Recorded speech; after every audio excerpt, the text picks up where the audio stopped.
요한복음 6장 1절에서 15절 말씀. 그 후에 예수께서 디베랴의 갈릴리 바다 건너편으로 가시매 큰 무리가 따르니 이는 병자들에게 행하시는 표적을 보았음이로라. 예수께서 산에 오르사 제자들과 함께 거기에 앉으시니 마침 유대인의 명절인 유월절이 가까운지라. 예수께서 눈을 들어 큰 무리가 자기에게로 오는 것을 보시고 빌립에게 이르시되 우리가 어디서 떡을 사서 이 사람들을 먹이겠느냐 하시니 이렇게 말씀하심은 친히 어떻게 하실지를 아시고 빌립을 시험하고자 하심이라. 빌립이 대답하되 각 사람으로 조금씩 받게 할지라도 200데나리온의 떡이 부족하리이다. 제자 중 하나 곧 시몬 베드로의 형제 안드레가 예수께 여짜오되 여기 한 아이가 있어 보리떡 5개와 물고기 2마리를 가지고 있나이다. 그러나 그것이 이 많은 사람들에게 얼마나 되겠사옵나이까. 예수께서 이르시되 이 사람들로 앉게 하라 하시니 그곳에 잔디가 많은지라. 사람들이 앉으니 수가 5,000명쯤 되더라. 예수께서 떡을 가져 축사하신 후에 앉아있는 자들에게 나눠주시고 물고기도 그렇게 그들의 원대로 주시니라. 그들이 배부른 후에 예수께서 제자들에게 이르시되 남은 조각을 거두고 버리는 것이 없게 하라 하시므로 이에 거두니 보리떡 5개로 먹고 남은 조각이 12바구니에 찼더라. 그 사람들이 예수께서 행하신 이 표적을 보고 말하되 이는 참으로 세상에 오실 그 선지자라 하더라. 그러므로 예수께서 그들이 와서 자기를 억지로 붙들어 임금으로 삼으시려는 줄 알고 아시고 다시 혼자 산으로 떠나가시니라. 아멘. 우리 말씀 듣기 전에 우리 장로님께서 기도하셨던 것처럼 우리 옆 사람하고 같이 인사할까요? 하나님은 우리의 선한 목자가 되십니다. 이렇게 우리 웃으시면서 얼굴 피시고 그렇죠. 하나님 우리의 선한 목자가 되십니다. 우리가 지금 푸른 초장에 있다라고 생각하시면서 하나님의 말씀 함께 나누기를 원합니다. 저희가 오늘 요한복음 6장 1절에서 14절 말씀입니다. 제목은 어디로 가야 할지 모를 때 어디로 가야 합니까? 아주 답답한 제목입니다. 그렇죠? 우리 인생을 볼 때에 참 답답하죠. 여러분들 인생이 잘 풀려 가십니까?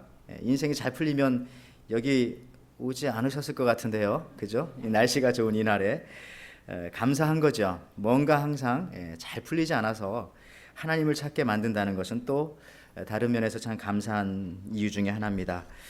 답답합니다. 길을 찾을 수가 없습니다. 제가 이 하와이에 와서 어떤 집사님이 그러시더라고요. 이 하와이 우리가 사는 이 오하우 섬이죠. 여기는 길을 잃어버릴래야 잃어버릴 수가 없다. 어디로 가든지 다 호놀룰루로 가게 된다고 표지판을 보고 가면은 그렇죠? 오늘 우리가 정규 수양에도 가지만 여러분 길 잃어버릴 염려 없습니다. 정 못 찾으면 그냥 호놀룰루로 다시 오시면 그렇습니다. 여러분들 답답한 인생, 우리 인생에서 답답한 것 중에 하나는 이런 것들도 있을 것 같아요. 시간이 너무 빨리 간다는 거죠. 그리고 그 시간을 우리가 쉽게 돌이킬 수 없다라고 하는 그런 부분들 얼마 남지가 않았습니다. 모든 우리가 다 그런 생각 속에서 우리가 살아가는 것이 그리스도인들, 종말론적인 삶을 사는 우리들입니다. 잊어서는 안 되는 거죠. 그걸 생각할 때 우리가 두려운 게 아니라 그걸 생각할 때 오히려 마음이 편안하다면 우리는 리얼 크리스찬이라는 것이죠. 진짜 크리스찬입니다. 어떤 시인이 그런 말을 했는데 여러분 생각해 보십시오. 이런 표현을 썼는데 마음에 와닿았습니다. 인생은 두루마리 화장지이다 그랬어요. 여러분 화장실 가시면 두루마리 화장지 다 쓰시지 않습니까? 무슨 말입니까? 처음에 많이 남았을 때는요 이게 잘 줄어들지가 않아요. 근데 한 반 정도 지나서 이게 없어지고 나서는 갑자기 훅 없어지는 것, 그런 거 많이 경험해 보셨죠? 똑같습니다. 잘 표현한 것 같아요. 우리 인생은 두루마리 화장지와 같아서 처음에는 모르지만 자꾸 시간이 지나서 끝에쯤 가면은 한꺼번에 확 날아가 버릴 수 있다라는 것이죠. 그런데 더 큰 문제는 뭔지 아세요? 우리가 이 땅에서 영원히 살 수도 없는데 영원히 살 수 있을 것처럼 생각하시면서 살아가는 우리들의 모습입니다. 오늘 본문 말씀을 보십시오. 오늘 본문 말씀에도 보면은 오병이어 기적의 그런 이야기인데 많은 사람들이 몰려들었습니다. 예수님 앞에요. 그것이 문제였습니다. 그래서 그들이 이제 먹을 것이 없는 거죠. 많은 사람들이 몰려들었기 때문에 먹을 것이 없는 것이 아니라 이들이 몰려들은 그 예수님께서 말씀을 전하신 그 지역이 광야였기 때문에 그렇습니다. 그건 제 뭐 음식점이 있는 것도 아니고 어디 가서 먹을 것을 살 수 있는 그런 곳이 아니었기 때문에 문제가 생긴 것입니다. 먹을 양식이 없었다. 그런데 오늘 본문을 또 살펴보면은 오늘 본문이 일어난 상황이 어느 때냐 하면은 유월절이 가까웠다라고 말하고 있습니다. 이 유월절이라고 하는 것은 우리 한국으로 또 미국으로 말하자면은 그 신년입니다. 뉴 이어스예요. 신년. 그러니까 가장 기쁘고 즐거울 그럴 때입니다. 그래서 사람들이 모여들었는데 예루살렘 성전 곁으로 모여들었는데 문제는 사람들이 많아서 그런지 먹을 양식이 없었다라는 것이죠. 많으면 많을수록 굶어 죽는 사람들이 더 많이 생기겠네요. 문제입니다. 성철 스님께서 마지막 그런 유언을 하셨죠. 여러분들 기억나십니까? 한평생 무수한 사람을 속였으니 그 죄업이 하늘에 가득 차 수미산보다 더하도다. 산채로 무한 지옥에 떨어져 그 한이 만갈래이니 한 덩이 붉은 해 붉은 산에 걸려 있다 라고 말하면서 지옥 가셨습니다. 본인의 말이 그렇잖아요. 그분의 말에 의하면 또 이런 표현들도 하셨습니다. 여러 군데 많이 이제 말씀도 하시고 기록도 남겨놓으시고 하셨기 때문에 그렇습니다. 한평생 진리가 아닌 것을 진리라 속여 나는 지옥에 떨어진다 이렇게 말을 하시기도 했고 또 그분에게 딸이 필이라고 하는 딸이 있었습니다. 근데 그분이 이제 젊어서 1934년으로 알고 있는데 출가를 했어요. 절로 들어가셨죠. 그때 필이라고 하는 딸과 헤어지는 그 이별을 가졌죠. 그러고 난 다음에 54년 동안 단절을 하다가 임종 직전에 이 딸을 만나게 되었고 거기서도 역시 비슷한 말을 했습니다. 필이야, 내가 잘못했다. 내 인생을 잘못 선택했다. 나는 지옥에 간다. 그렇게 딸한테도 말을 했다고 합니다. 여러분들 우리가 이 답이라고 찾았는데 마지막 답이 그게 정답이 아니면 어떻게 하겠습니까? 여러분 우리 그 미당 서정주 선생을 아시죠? 국화옆에서라든지 그런 아주 좋은 시를 많이 쓰셨습니다. 역시 이분 역시 불교 신자이셨습니다. 동국대학교 물리학과 학장을 지내시기도 한 독실한 불교 신자이신데 근데 이 집안에요 믿는 며느리가 들어왔습니다. 믿는 며느리가 들어와서 아들과 함께 이제 미국 유학을 떠나게 되었습니다. 한참 시간이 지나고 난 다음에 이 서정주 선생께서 이제 아들이 공부하는 또 미국에 방문차 왔어요. 아들 집에서 이렇게 몇 날을 지내는데 이 며느리가 이제 믿는 사람이니까 평일 뭐 화요일쯤 되면은 뭐 이렇게 자기 며느리 또래 사람들이 집안에 몰려듭니다. 몰려들어서 뭔가 이렇게 얘기하고 뭐 웃기도 하고 울기도 하고 뭐 기도도 하고 이게 성경 공부인 거죠. 그런 걸 하는 겁니다. 그러니까 이제 이 서정수 선생께서 방 안에서 이제 몰래 이렇게 앉아서 무슨 얘기를 하나 이렇게 엿들었어요. 근데 엿듣다 보니까 그 이야기에 푹 빠져 들어간 겁니다. 이 젊은 그런 자기 며느리 또래들이 하는 얘기를 이렇게 확 듣다 보니까 그 이야기에 푹 빠졌어요. 근데 나중에는 밤에 잠을 안 자고 성경을 읽기 시작했습니다. 이분이. 그래서 몇 날 며칠을 밤새 그냥 성경을 읽었고 그리고 돌아가시기 직전에 이분도 역시 자기 아들한테 이런 말을 했습니다. 이놈아, 이제 죄의 문제는 해결되었다. 이렇게 이분은 아주 긍정적으로 말씀하시고 했다는 거죠. 이놈아, 이제 죄의 문제는 해결됐다. 내 죄의 문제는 해결됐다는 거. 그리고 나서 이 아들한테 얘기했더니 아들이 이렇게 얘기했어요.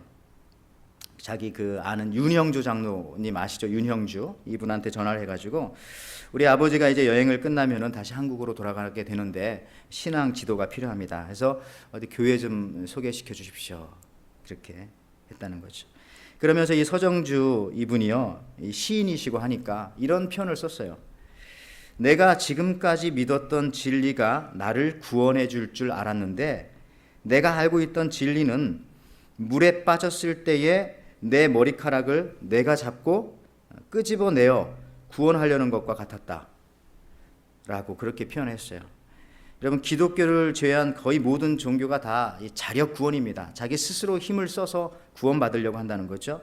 그러면서 이 서정주 선생은 더 한 말씀 더 붙이기를 내가 내 머리카락을 잡아 끄집어내려고 했는데 그때 내 손을 잡아주시는 이가 있었다. 내가 죄와 사망에서 허우적거릴 때 내 손을 잡아주는 사람이 있었다. 그가 십자가에 피 흘리신 예수다. 여러분, 이 서정수 선생이 돌아가셨을 때 사실 불교식 장례를 치렀습니다. 불교식 장례를. 그런데 그것은 단지 방송용이었을 뿐이고 후배들도 있고 많은 그 불교 사람들이 있으니까 사실은 이 불교식 장례를 치르기 전에 가까운 가족들과 또 친지들과 모여서 먼저 기독교식으로 예배를 드리고 장례를 먼저 사실은 치렀죠. 그리고 그때 불렀던 찬양이 뭐냐면 이분이 예수를 느지막이 만나고 나서 즐겨 불렀던 찬송가 458장 내 영혼이 은총 입어, 이 찬송을 장례식장에서 많이 불렀습니다. 내 영혼이 은총 입어 중한 재짐 벗고 보니 슬픔 많은 이 세상도 천국으로 화하도다.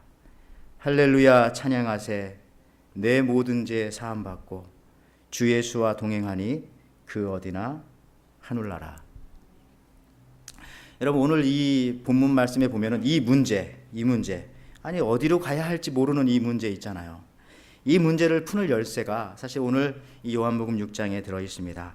오늘 본문에 예수님의 질문을 잘 보면 됩니다. 오늘 예수님의 이 질문은요, 아주 의도적인 질문이었습니다. 뭡니까?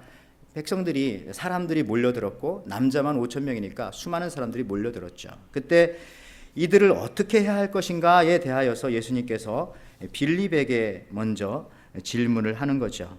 의도적인 그런 질문을 하십니다. 이 얘기인즉슨 뭐냐면 오늘 오병이어 이 기적의 사건은요, 예수님께서 의도적으로 만드신 사건입니다. 단순한 기적 사건이 아니라 이 기적을 통해서 예수님께서 무엇인가 더 깊이 말씀하시고자 하심이 이 안에 들어있다는 거죠. 예수님께서 단순히 기적을 베풀고 거기 있던 사람들 배나 먹여주고 빵이나 2덩이 주고 물고기나 하나씩 주고 그런 분이 예수님이 아니시라 이 기적의 사건을 통해서 예수님께서 말씀하고 싶었던 깊은 것이 그 안에 있다라는 얘기죠. 오늘 본문의 요한복음 6장 5절 말씀을 한번 보십시오. 이렇게 나왔네요. 예수께서 눈을 들어 큰 무리가 자기에게 오는 것을 보시고 빌립에게 이르시되 우리가 어디서 떡을 사서 이 사람들로 먹게 하겠느냐. 이게 이제 영어로는 이렇게 됐네요. Where shall we buy bread for those people to eat?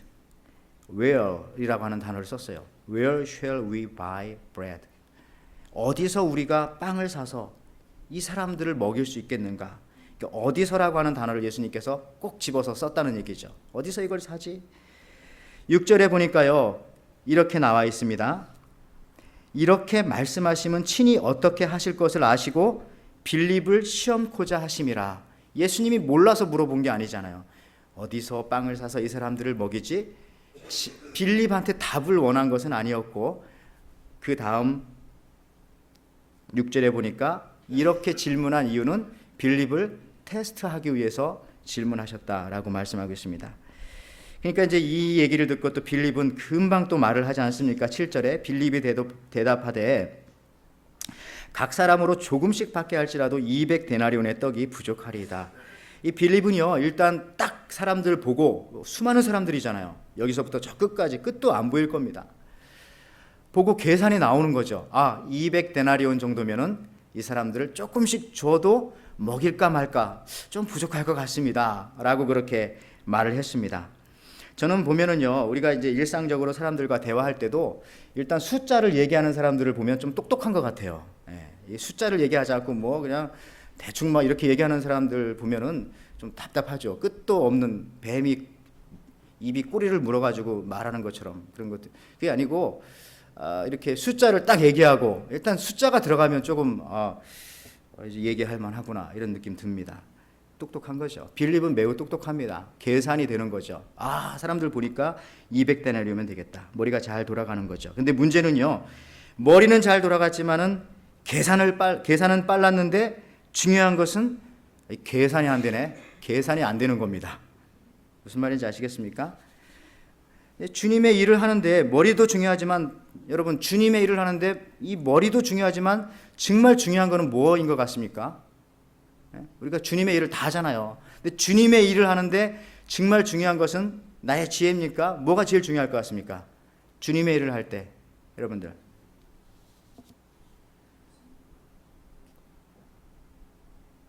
이상한 대답하면은 주님의 일을 하는데 필요한 건 주님이 필요하겠죠. 오늘 본문의 말씀이 그 얘기 아닙니까?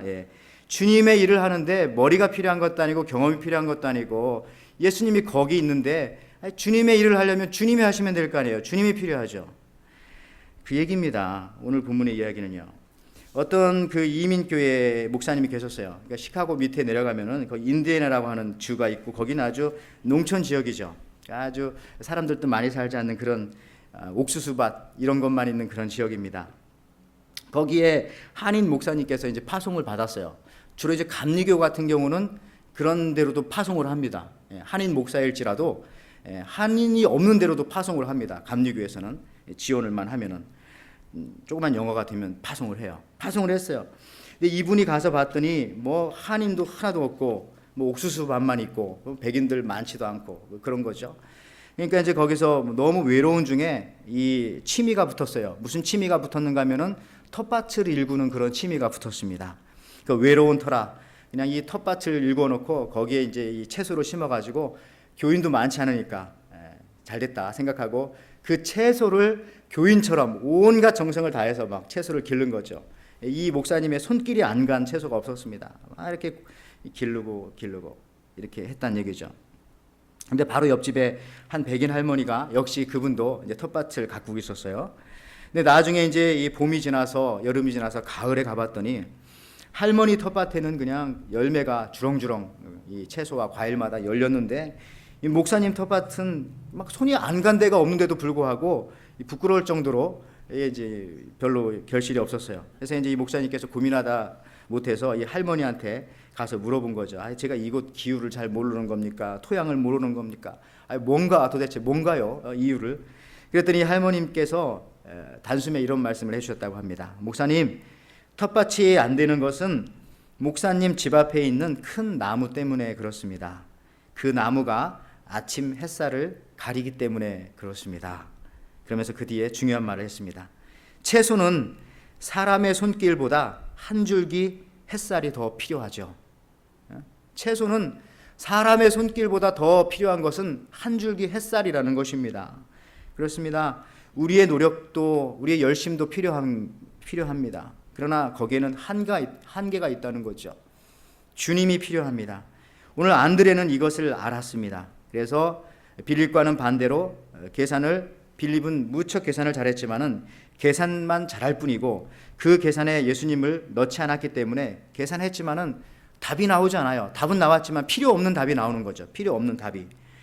자동차 그 N에다가 놓고 엑셀레이터를 밟으면 헛바퀴만 도는 것처럼 엔진의 공회전 소리만 시끄러운 것처럼 그런 답만 구했지 아무 필요 없는 그런 답들. 그러나 오늘 이 빌립과는 다르게 안드레는 정확한 답을 알고 있었다라는 거죠. 주님이 필요합니다. 주님한테 가지고 가면 됩니다. 이 비슷한 말씀이요. 마가복음 5장 26절에서 27절에 있는 그 말씀에 나옵니다. 거기에 보면은 여러분 잘 됐어요. 졸릴 텐데 이런 음악도 들으면서 졸음을 한번 싹 깨시기 바랍니다. 마가복음 5장 26절에서 27절에 보면은 이런 말씀이 있습니다. 거기에 12해를 혈루증으로 앓았던 그 여인이 나오는데 자, 많은 의원에게 많은 괴로움을 받고 있던 것도 다 허비하였으되 아무 효염이 없고 도리어 더 중하던 차에 예수의 소문을 듣고 무리 가운데 끼어 뒤로 와서 그의 옷에 손을 대니 그의 혈루의 근원이 말랐다라고 하는 이 마가복음 5장에 있는 12해를 혈루증으로 앓았던 그 여인에 관한 이야기가 나옵니다. 그는 12년 동안 여러 의원을 찾아갔고 여러 사람을 찾아가면서 자기 병을 고치려고 노력했어요. 그러나 마가복음 5장에서 하시는 말씀은 있던 것도 다 허비하였다. 그리고 괴로움을 받았다. 이런 얘기를 하고 있습니다. 여러분, 예수님께 나오니까, 그런데 이 여인이 예수님께 나오니까 혈루의 근원이 마르더라. 어디로 나왔다고 합니까? 예수님께 나오면 되는 거죠. 어디로 나올지 모를 때 예수님께 나오면 되는 겁니다. 여러분들 오늘 본문은요, 자세히 살펴보면은 참 그 의미가 있고 재미있는 내용들이 그 안에 많이 들어 있습니다. 무슨 얘기냐면은 자, 빌립에게 물은 그 문제에 대해서 답을 가지고 온 사람은 빌립이 아니라 안드레가 그 답을 가지고 왔어요. 그 답에 관한 재료를 가지고 온 거죠. 사실 답을 가지고 온 건 아니고. 자, 오늘 본문의 말씀에 그 안드레가 가지고 온 오병이어 물고기 2마리와 떡 5덩어리를 가지고 왔어요. 근데 숫자는 상관이 없습니다. 뭐 5병이어가 됐건 7병이어가 됐건 뭐 상관없습니다. 그 주님께 가지고 왔다는 것이 더 중요한 것이죠. 그래서 예수님이 여기 있다라는 것을 알고 그것을 주님께 가지고 왔다라는 겁니다. 그 숫자가 중요하지 않다는 이유는 그거죠. 그 뒷부분에 나오는 12강주리만 남았다. 12강주리가 다 먹고 난 다음에 12강주리가 남았다 하는 내용으로 볼 때에 원재료보다 훨씬 많이 남았잖아요. 그러니까 숫자가 중요한 건 아니라고요.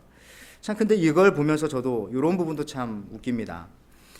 더 중요한 것은 누구한테 가지고 왔는가, 이게 더 중요한데 우리는 이 본문을 읽으면서도요 항상 또 그 오병이어에 또 관심이 있어요. 숫자에 빌릴 것 같이. 오병이어? 아니 왜 오병이어를 했을까? 더 조금이었으면 더 좋았을 텐데 1병1어 뭐 이렇게 하면 더 작은 걸 가지고 더 많이 먹였잖아요. 근데 오병이어 왜 그러냐면 보면은요 그렇잖아요. 뭐 찬양단 이런 걸 만들어도 오병이어 찬양단이 있더라고요. 이런 걸 보면서 그게 더 중요하지 않은데 왜 그 숫자나 그런 거에 의미를 저렇게 많이 둘까?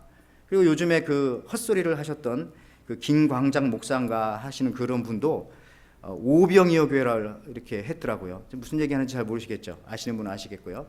그 세월호 사건에 대해서 그렇게 말했잖아요. 아예 애들이 가난한 애들이 그냥 저기 경주나 가지 왜 제주도로 갔냐고 해서 완전히 요즘에 막 기독교는 이미 한국에서 많이 이제 진짜 힘이 너무너무 약해져 가고 해서 안타깝습니다. 이런 분들이 자꾸 말씀을 하시고 하니까 이 교회 이름이 오병이어 교회입니다. 이 얘기를 하려고요. 중요하지 않잖아요. 오병이어가. 근데 숫자가 너무너무 중요한 것처럼 되어져 가지고 이게 요즘에 우리가 함정에 빠지는 그 이유입니다. 여러분들 오병이어 찬양팀보다는 예수께로 찬양팀 이게 더 낫지 않아요? 오병이어 교회보다는 예수에게로 교회 이게 더 좋잖아요. 교회에 이름을 진다면은 오늘 본문의 내용이 그거거든요. 근데 우리는 항상 이 본문을 보면서 늘 우리의 포커스는 어디에? 오병이어에 있잖아요. 그게 아니고 이것을 안드레가 예수님께 가지고 왔다라는 것이 더 중요한 것이다라는 것이죠. 여러분 사실 답을 찾는 사람들은 단순한 사람들입니다. 그래서 강한 것 같아요. 어린아이들이 의외로 그래서 답을 잘 찾습니다. 어떻게 안드레의 눈에 이 어린아이의 도시락이 보였을까? 이런 생각을 또 해보게 됩니다. 여러분들 우리 교회 어린아이들이 많아요. 뭐 하린이도 있고 또 우리 하원이도 있고 뭐 제임스 이런 조그만 애들 있죠. 걔들이 가지고 있는 과자나 사탕 같은 거 뺏기 쉽지 않습니다. 아무나 가서 뺏으면 나중에 원수 됩니다. 근데 이거 안드레가 어떻게 가서 이 배고플 때 애가 가지고 있는 도시락을 이렇게 쉽게 가지고 왔을까? 이 안드레의 눈이 제가 봤을 때 굉장히 선하고 그 아이들을 잘 구스르고 아이들의 마음을 아주 그냥 이렇게 잘 다듬을 수 있는, 도닥거릴 수 있는 그러한 착한 사람이었을 것 같아요. 안드레는요. 그렇죠? 그러니까 안드레가 말하면 잘 넘어왔을 것 같아요. 마음속에 진실함도 있고 깨끗함도 있고 협박하지 않고 이런 아이들. 자, 어쨌든 이 안드레가 어린아이의 마음을 가졌기 때문에 어린아이의 도시락이 보였을 거라고요. 왜냐하면 또 도시락을 애들이 뭐 이렇게 막 들고 다닙니까? 손에 들었다면은 이 눈높이가 여기잖아요. 여기. 그러면은 이 안드레는 높은 곳에서 보지 않고 항상 밑을 보고 낮은 것을 살펴보고 했던 그런 마음을 가지고 있었던, 높은 곳을 바라보지 않고 낮은 곳을 바라봤던, 힘센 사람을 보는 게 아니라 어디 연약한 사람들이 없는가, 내가 도울 사람이 없는가, 그런 아이들이 없는가를 보았던 눈을 가지고 있었던 안드레였기 때문에 이 도시락을 발견할 수 있었을 것입니다. 그리고 그것을 갖다가 예수님께 갖다가 드리는 것이죠. 반대로 빌립은요, 먼저 머리를 썼기 때문에 예수님에 대한 대답을 제대로 할 수가 없었어요. 다시 말하자면 예수님은요, 어디서 이 음식을 사서 이 사람들을 먹일까? 질문이 그거잖아요. Where? 어디서? 그러면은 빌립은요, 어디라고 말해야 될 거 아니에요. 어딘지 모르겠습니다. 심지어 이렇게라도 말해야 되겠고, 어디로 가야죠? 이렇게 말해야 되는데 where로 물어보는 그 질문에 대해서 빌립은 how much로 대답하잖아요. 이만큼 되겠습니다. 저만큼 되겠습니다. 예수님의 질문이 중요한 게 아니라 자기가 하고 싶은 얘기를 하는 것뿐이에요. 빌립은. 왜 그렇습니까? 예수님을 의지한 것이 아니라 자기의 계산 능력, 자기의 지식을 의지하였기 때문에 질문조차, 예수님의 말씀조차 정확히 듣지 못하는 그러한 이 안타까운 상황에 빠져 있다라는 것입니다. 여러분, 주님께서는요, 우리의 문제 해답이 될 재료를 높이 두거나 여러분 또 멀리 두거나 감추어 두지 않으셨습니다. 볼 때에 항상 낮은 곳에 두신 것 같아요. 많은 사람들이 찾지 않는, 제 방에 가도 이렇게 책꽂이가 있지만은 사실 잘 안 보는 책 같은 거 있잖아요. 백과사전 같은 거, 기독교 대사전 두꺼운 거 잘 안 보거든요. 그런 것들은 높은 데 안 올려놓죠. 왜냐하면 떨어질 위험도 있지만 잘 안 보니까 맨 밑에다가 놓고 그렇게 합니다. 보통 그 밑은 잘 안 보는 책들, 이런 것들을 파일 같은 거 밑에다 넣어놓잖아요. 근데 F.B. 마이어라고 하는 분이 이런 말 했어요. 하나님께서는 모든 그 은혜와 은사들을 선반이 있다면은 제일 낮은 곳에 항상 두신다, 그런 표현들을 썼습니다. 그것이 맞는 것 같아요. 그래서 많은 경우 어른이다라고 생각하는 사람들, 내가 좀 성숙했다, 내가 좀 안다, 내가 좀 답을 가지고 있다라는 사람들은 하나님의 그 길을, 하나님의 답을 많은 경우 찾지 못합니다. 자기가 자기 답을 찾아서 그걸 가지고 살아가다가 마지막에 가서 이게 답이 아니었네, 그리고 한탄할 가능성도 없지 않아 있다라는 것이죠. 여러분, 오늘 문제의 해답을 내 안에서 찾으려고 하지 않는다는 것이 중요합니다. 빌립은 자기 안에서, 자기 머리와 경험 속에서 찾으려고 했습니다. 반면에 안드레는 자기 안에서 찾으려고 하지 않습니다. 내가 누군지를 잘 알기 때문일 겁니다. 문제가 내게 있다고 답이 내게 있는 것은 아닙니다. 그렇죠? 여러분, 아톰이라고 하는 만화 영화 혹시 아세요? 아톰이 그 모든 그 애니메이션 그 만화 영화의 그 대부격이잖아요. 그 아톰, 일본의 만화. 그 아톰의 작가였던 데스카 오사마라고 하는 그 분이 참 유명하죠. 일본에서도 유명하고, 저도 어렸을 때 아톰 보고 자랐으니까요. 근데 지금도 일본에 가면은 그 와세다 대학 앞에 그 전철역에 가면은 이 아톰의 조형물과 뭐 그런 거에 관한 만화책 같은 걸 파는 가게들이 거기 많이 있다고 합니다. 기념하기 위해서. 근데 이 데스카 오사마라고 하는 사람이 그 만화를 그리는 후배들을 위해서 이런 말을 했다고 합니다. 자, 만화에서 만화를 배우지 말라. 인류의 영화, 연극, 책, 음악 이런 것들을 들어라. 그러면 거기서 만화의 소재와 재료를 찾을 것이다. 만화에서 만화를 배우려고 하지 말라는 겁니다. 똑같은 얘기입니다. 맞죠? 문제를 우리가 가지고 있다고 해서 우리에게 답이 있는 것이 아니라는 거죠. 내가 내 안에서 무엇을 찾아내려고 하지 마시기 바랍니다. 문제가 있어서 예수님을 우리가 찾아왔습니다. 문제가 있어서 교회에 왔습니다. 근데요, 문제를 가진 내가 해답을 가지고 있는 것이 아니라는 것이죠. 근데 신앙생활도 그래요. 조금 더 이걸 응용해 보면은요, 신앙생활도 무조건 우리가 성경에서 다 답을 찾는 것은 또 아닙니다. 그렇다고 그걸 부정하는 거 아닙니다. 기도만 판다고 해서 거기서 나오는 거 아닙니다. 이런 거는 그냥 기본으로 해놓고, 이것은 그냥 베이직한 겁니다. 성경과 말씀과 기도는 항상 해야 되고, 그런데 더 나아가서 여기에 발을 딛고 나서 오늘처럼, 여러분 우리가 오늘 어디 갑니까? 수양회 가죠. 수양회. 수양회 같은 데도 좀 가보세요. 그러면 거기에 하나님께서 또 이상한 내 인생에 풀리지 않던 답이 거기 있을 수도 있고요. 좀 자연을 좀 보세요. 운동도 좀 하시고요. 사람도 좀 만나가지고 떠들어 보세요. 그 가운데 답이 있을 수도 있다고요. 자기 사업과 장사도 열심히 해보십시오. 그러면 그 삶 속에서 이렇게 저렇게 하다가 거기서 또 해답도 찾을 수 있다고요. 외로운 침묵의 시간도 보내보시고요.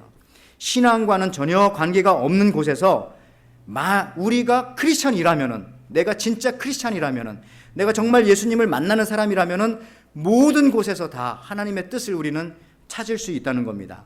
말씀과 기도를 전제로 하고 난 다음에 거기에서 하나님의 답을, 거기서조차도 하나님의 답을 찾을 수 있는 것이죠. 그래서요, 안드레가 오늘 이것을 찾아낸 겁니다. 더 귀한 것을 찾아낸 것이죠.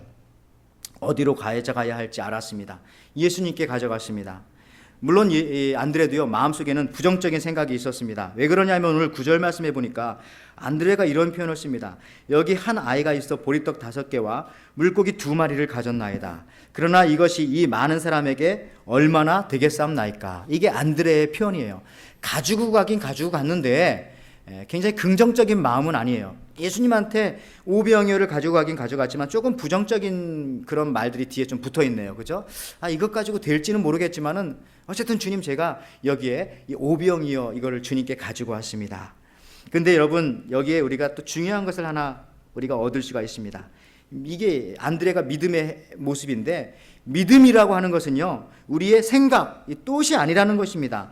믿음은 행동입니다. 액션이고 두잉입니다. 믿음이라고 하는 것은 내 마음에 의심이 갈지라도 그렇게 행동을 하면은 그 사람이 정말 믿음 있는 사람입니다. 뭐 마음에는 막 확신이 들고 그래도 절대 움직이지 않는 사람이 있죠. 그 사람은 엉터리 믿음이죠. 믿음이 있는 것이 아닙니다. 오늘 안드레를 보세요. 좀 마음에는 불신이 있지만은 자기도 모르게 자기의 손과 발이 벌써 예수님 앞에 딱 가 있잖아요. 이 사람이 진짜 큰 일을 낼 사람입니다. 아주 믿음의 사람인 거죠. 오병이어가, 여러분 또 재밌는 것은 뭐냐면, 오병이어를 예수님이 이제 축사하시고 나눠줄 때에 언제 이것이 오병이어가 5천 명을 먹일 수 있을 정도의 이 분량으로 불어났을까? 성경에 나와 있지 않아요. 근데 딱 보면은 예수님이 기도하자마자 갑자기 쑥쑥쑥쑥 불어난 것이 아니라 제자들한테 나눠주라고 했거든요. 제자들이 나눠주는 가운데에 거기서 나눠줘도 손을 집어넣었다 빼면 여기 계속 이 바구리에 이게 뭐가 있는 겁니다. 그러니까 이게 나눠주는 행동 가운데에서 기적이 나타났다라는 것이죠. 그러니까 믿음이라고 하는 것은, 믿음의 사람이라고 하는 것은 뭐냐면 생각을 하는 것이 아니라, 생각만 하는 것이 아니라, 비록 이 생각과 이런 것은 조금 부정적이고 어떤 때는 조금 연약하고 이게 뭐 완벽하지 않더라도 일단 액션으로 나타나면은 그때부터 믿음의 힘을 발휘하게 된다라는 것입니다. 여러분, 오늘 이 더 중요한 신학적인 그 어떤 내용들이 오늘 본문에서 사실 많이 담고 있는데, 아까 말씀드렸던 예수님께서 오늘 오병이어 사건을 만드셨고 또 이렇게 질문한 데에는 무엇이 있는가 하면은 빌립을 시험코자 함일러라고 하는 그런 의도가 들어있어요. 그러니까 오늘 이 오병이어 사건 속에는 예수님의 의도가 이 안에 들어있는 겁니다. 그냥 기적만 나타내려고 한 것이 아니에요. 그러니까 이제 신기한 것은요, 무엇이는가 하면은 요즘에 우리가 다 빌립과 같은 그런 삶의 스타일을 우리가 참 많이 가지고 있어요. 일단은 계산을 해봅니다. 우리 인생에 있어서도 사실은 계산하기 때문에 우리가 절망하는 것 같아요. 계산하니까 안 되겠다.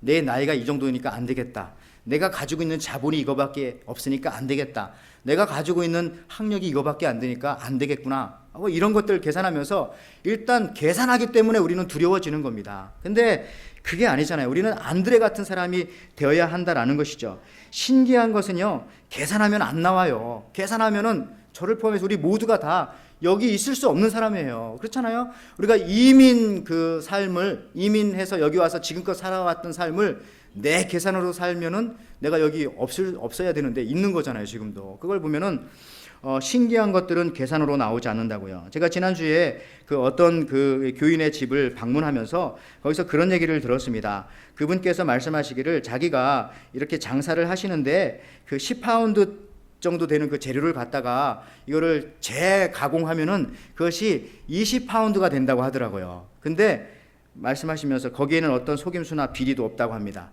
단지 거기에 들어가는 것은 기술만 들어간대요. 그러면서 10파운드를 어떻게 가공하면은 정직하게 20파운드가 된대요. 그러니까 거기서 이제 이윤이 남고 그렇게 되는 건데, 이것도 기적이다 이런 생각이 좀 들더라고요. 계산하면 안 돼요. 근데 돼요. 이게 바로 믿음의 세계가 아니겠어요? 우리가 바로 그런 사람들, 안드레의 삶이 그런 겁니다. 빌립의 삶이 바로 그와 같지 않은 것입니다.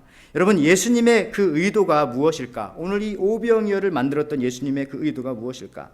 왜 이런 기적이 만들어졌는가? 예수님은 한 가지를 설명하기 위해서 오늘 이 기적을 베푸시고 있습니다. 생명의 떡에 대해서 설명하기 위해서 어디에서 구할 것인가? where이라고 하는 말을 쓰고 있습니다. 그러면서 예수님께서 우리가 요한복음 뒷부분을 더 읽어보면요, 그 뒷부분이 사실은 더 중요한 내용이 들어있습니다. 이 기적보다. 거기에서 예수님이 하시고자 했던 말은 그겁니다. 내가 생명의 떡이다.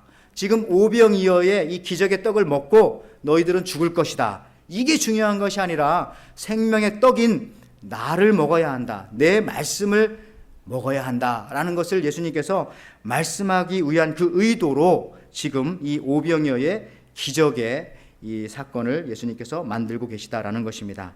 그 뒷부분에 읽어보면 그런 얘기가 계속 나오죠. 너희 조상 이스라엘은 1500년 전에 광야를 지나면서 만나를 먹었는데, 그 카스테라 같은 그런 떡고물 빵이거든요. 하늘로부터 내려온 그걸 먹었지만 지금 아무도 살지 않고 죽었다. 그리고 그들은 가나안 땅에도 들어가지 못하고 죽었다. 그러나 오늘 이 기적의 떡을 먹는 그게 중요한 것이 아니라 나를 먹어야 한다. 예수님 나를, 내가 전하는 이 말을 먹어야 우리가 영원한 생명을 얻고 영생을 얻는 것이다. 요한복음 6장 49절 말씀에 그래서 이렇게 말씀하십니다. 너희 조상들은 광야에서 만나를 먹어도 죽었거니와 이 모든 기적은, 그죠? 생명의 떡인 나를 보여주기 위한 것이다 라고 예수님께서 그렇게 말씀하고 있는 것입니다. 또 요한복음 6장 51절 말씀에도 이렇게 말씀하십니다. 나는 하늘로부터 내려오는 산 떡이니 사람이 이 떡을 먹으면 영생하리라. 그래서 예수님을 먹어야만이, 예수님의 말씀을 우리가 듣고 영으로 먹어야만이 우리가 영생할 수 있다라는 겁니다. 그냥 그 기적의 떡이나 먹고 거기서 놀래고 또다시 배고파지고 이것을 주님이 원하시지 않기 때문에 오늘 빌립에게 예수님께서 그런 질문을 하신 겁니다. 어디서 떡을 구하지? 어디서? 바로 나로부터 구하라는 거죠. 나로부터. 예수, 나로부터. 나를 먹어야 된다. 다른 데 가서 문제를 찾으려고 하지 말고, 문제의 해답을 찾으려고 하지 말고 언제나 어디로? 나한테 오라. 이게 바로 예수님의 말씀이라는 겁니다. 요한복음 10장 9절에 들어온 말씀이 있습니다. 나는 그 문이다. 누구든지 나를 통하여 들어오면 구원을 얻고 드나들며 꼴을 얻을 것이다. 무슨 말입니까? 예수님이 생명의 떡이고 예수님이 바로 하늘로 통하는 그 문이라는 겁니다. 하늘의 통로가 다른 곳에 있지 않습니다. 예수님이 바로 하늘로 통하는 그 문이라는 거죠. 그러니까 예수님을 통해서만 우리가 하늘나라에 갈 수 있다는 거죠. 다른 문은 없습니다. 여러분들 어디요? Where? 예수님. 그래서 예수님의 질문이 바로 이 의도적인 질문이라는 겁니다. 여러분 이걸 꼭 좀 묵상해 보세요. 우리가 어디서 떡을 사서 이 사람들로 먹게 하겠느냐. 아주 강력한 그 말씀이 이 안에 들어있는 거죠. 여러분 안드레는 바로 이런 것들을 잘 했어요. 그걸 뭐 깨닫지는 못했지만은 안드레는요 사람들을 참 잘 데리고 왔어요. 예수님의 수제자가 누굽니까, 여러분? 예수님의 수제자가 누군가요? 베드로죠. 그러면 또 한 가지 좀 어려운 질문입니다. 그러면 예수님의 수제자 말고 예수님의 제1호 제자가 누굴까요? 이거 좀 어렵죠.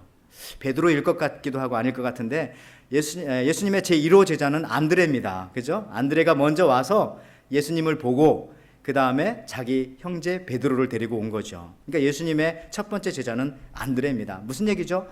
안드레는 데리고 오는 걸 잘했어요. 항상 데리고 오는 거를. 아이도 지금 어린아이도 데리고 왔죠. 예수님한테. 도시락도 데리고 왔죠. 베드로도 데리고 왔죠. 안드레가 없었으면 베드로가 없었어요. 더 중요한 것은 자기 자신을 예수님한테 데리고 왔어요. 그죠? 이거 참 중요합니다. 그리고요, 이방인의 사도가 우리는 사도 바울이 첫 번째 사도인 줄 알죠? 그렇지 않습니다. 바로 안드레입니다. 요한복음 12장 20절에 보면은 헬라인도 안드레가 예수님 앞에 데리고 온 겁니다. 첫 번째로 항상 안드레는 이걸 너무너무 잘했어요. 자, 그렇다면 제가 마지막 질문 하나 드릴게요. 어떻게 이렇게 안드레가 사람들을 예수님께 잘 데리고 올 수 있었을까요? 어떻게?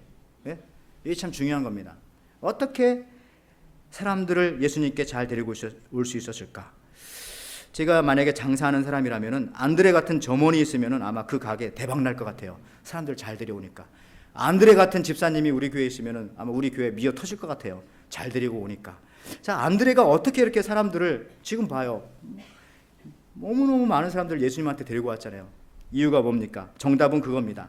안드레는요, where, W-H-E-R-E, 어디를 알고 있었기 때문에 데리고 올 수 있었어요. 어디로 데려가야 할지를 알고 있었기 때문에. 자, 그러면은 이 질문을 돌려놓고 본다면은 왜 사람들을 못 데려오는 겁니까? 사람들이. 이유는 어디로 데리고 가야 할지 자기도 모르기 때문에 데리고 올 수 없다는 겁니다. where를 모르고 있어요. 그 장소를. 케네디 대통령이 IQ가 119였습니다. 레이건 대통령은 IQ가 105였습니다. 근데 이제 2년 전 그 미국 신문에 보니까요, 미국 사람들이 제일 좋아하는 대통령이 누구였는가 하면 2년 전입니다. 링컨이 원래는 첫 번째였거든요, 항상. 근데 그 당시에 첫 번째가 레이건이었어요. 그 다음에 링컨, 그 다음에 케네디, 이렇게 나갑니다. 이유가 뭔가 하면은 그 답을 영국의 수상 대처에서 찾아볼 수 있습니다. 대처 수상이 작년에 돌아가셨지만은 이 대처는 3번이나 연임했잖아요. 그러니까 미국 대통령들을 많이 만나봤어요. 오랫동안 이 수상을 했기 때문에. 부시를 만나봤죠. 케네디, 존슨, 닉슨, 포드, 카터, 레이건, 부시, 클린턴, 부시. 많은 사람을 다 만나봤는데 역시 이 대처 수상도 제일 미국의 대통령 중에 첫 번째 누구냐면 레이건이라고 그렇게 말하고 있습니다. 레이건을 굉장히 좋아했어요. 그 이유는 뭐냐면 그는 이렇게 말합니다. 레이건은 인간적으로 똑똑하거나 월등하거나 탁월한 인물은 분명 아니었다. 그런데 어떤 문제를 가지고 있을 때에 그 문제를 누구에게 가지고 가면 되는지는 정확히 아는 사람이었다.